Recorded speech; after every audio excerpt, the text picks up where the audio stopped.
Welcome to Veni and blogs. ఈరోజు tomato rice ఎలా చేసుకోవాలో చూద్దామా ఫ్రెండ్స్.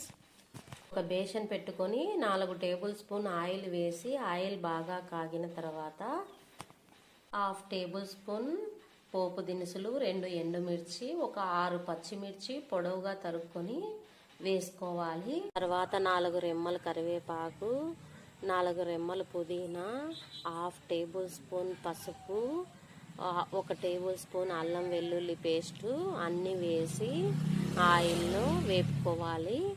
తర్వాత 2 మీడియం సైజు ఉల్లిపాయలు పొడవుగా తరుక్కొని వేసుకోవాలి. రుచికి సరిపడినంత కల్లులుప్పు వేయాలి. తర్వాత 6 టమోటాలు తీసుకొని వాటిని సన్న ముక్కలుగా తరుక్కొని వాటిని కూడా ఈ తిరువాతలో వేసి బాగా వేగనివ్వాలి. మూత పెట్టి మగ్గనివ్వాలి.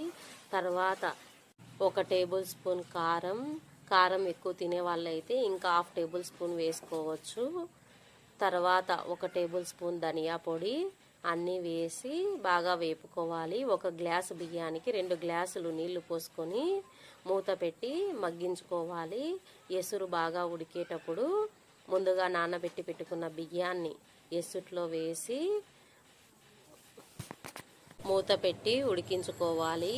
10 నిమిషాలు హై ఫ్లేమ్లో, ఒక 15 నిమిషాలు లో ఫ్లేమ్లో పెట్టి ఈ టమోటా రైస్ను ఉడకనివ్వాలి.